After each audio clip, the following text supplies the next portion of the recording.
you never really get an opportunity. You take an opportunity. In the filmmaking business, no one ever gives you anything. Nobody ever taps you on the shoulder and say, I've really admired the way you talk and the way you draw. I think you'd make a good director. It doesn't happen that way. You have to constantly be pulling on somebody's sleeves, saying, hey, I want to direct, and you have to be willing to make sacrifices to do that. The mistake a lot of people, I think, make in Hollywood is that they think, well, I'll get to the top of my field as a editor, production designer, writer, and then I'll just move laterally into directing, and I'll be more respected, and I'll have more power. It doesn't work that way, because you drop right to the bottom of the pack as a director. You have to work your way up in that. I'm not saying it's not done, but so the way I did it was I came in through production design, which is good because you're thinking visually, and you're very aware of the director's problems in trying to tell a story, and how the environment is, a manifestation of the narrative in some way. And I sort of proved myself as a production designer in the scrappy, stay up all night for 15 days in a row kind of independent filmmaking that was done at Roger Corman's place. This was in the early '80s.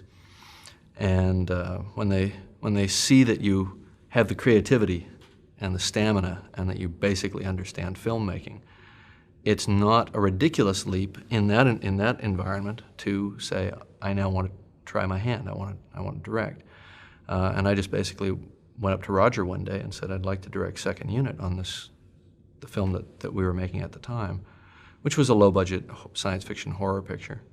And he gave me a camera and two or three people, and we started a little second unit, and the second unit basically became this steamroller that wound up shooting about a third of the picture because they were falling way behind on first unit. So they'd give me the actors and say, well, do scene 28 and scene 42, and all of a sudden I was working with actors, and that was terrifying because I hadn't really thought that part through yet, that in order to direct you have to work with actors.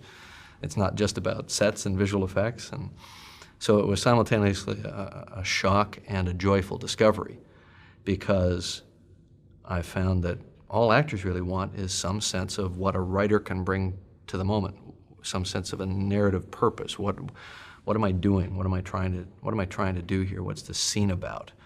And it's really pretty much that simple. So that was the next epiphany, if you will, which is this part of it is fun too. The part I didn't expect to be fun, the part I didn't expect to be good at, turned out to be, in a way, the most fascinating part. I wouldn't say I was good at it right away. It took me a long time to realize that you have to have a bit of an interlanguage with actors. You have to give them something that they can act with. You can't tell them a lot of abstract information about how their character is going to pay off in this big narrative ellipse that happens in scene 80. That doesn't help them. They're in a room. They have to create an emotional truth in a moment, and they have to be able to create that very quickly. So they need real tangible stuff, and that's a learned art, I think. But coming from writing and understanding what they're feeling and what they're thinking, what the character's feeling and thinking, and having thought about that a lot for months in advance is the way that I get enough respect from the actors that they trust what I'm saying, they trust what I'm giving them to do.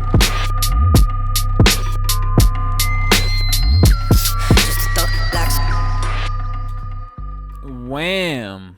There we have it. All right, man, this is Corey Hunter here with another episode. Thank you for joining me, and I appreciate you. And here go another episode with tips from directors. This time we're with James Cameron. We're getting a tip from James Cameron, and yeah, man, let's get into it.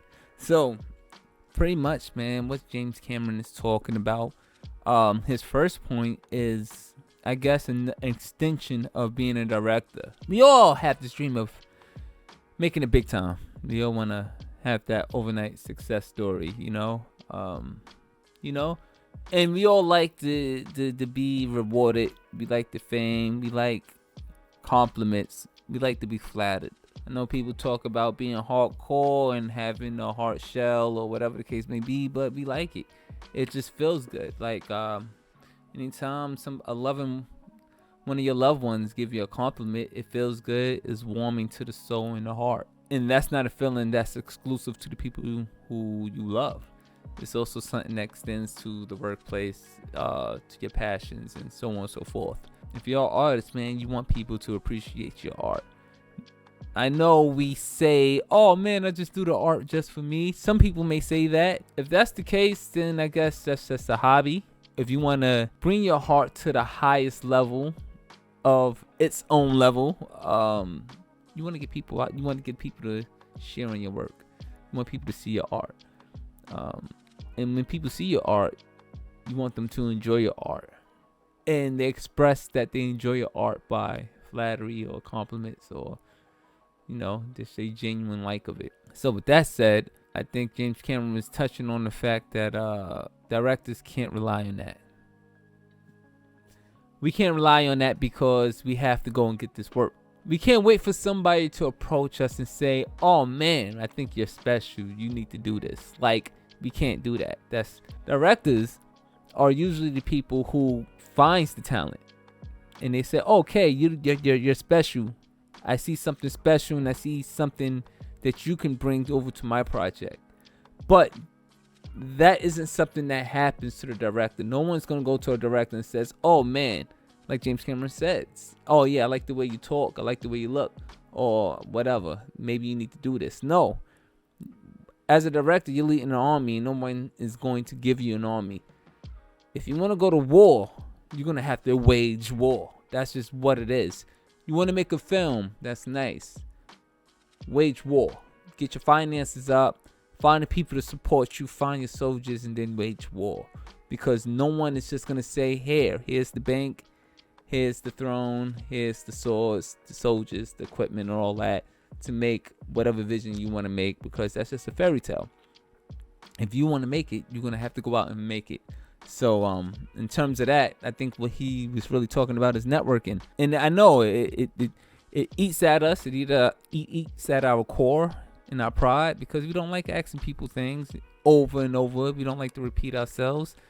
And it can be discouraging when people is just turning the other way.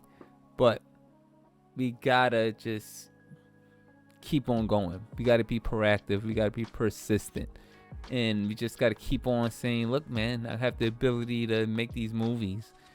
And that goes back to one of the other points that James Cameron made in terms of if you want to be a director, you gotta pick up a camera and start filming. If you're tugging at everybody's sleeves saying, look, man, I can make a movie, I just need a little bit of support, you gotta have something to show them.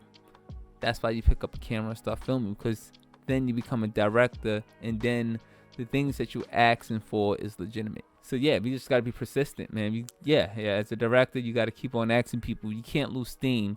This is what they call putting legs behind your work. The work isn't in just making the product. Then you have to push the product, all right? And you have to push the product to give it legs so that you create connects and network with people.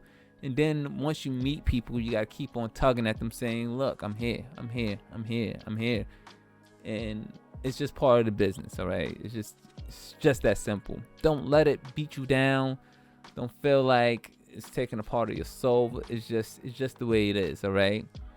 Sometimes people don't hear you the first time, and it's perfectly fine to keep tugging at them until they see the potential or the power that you're wielding, all right?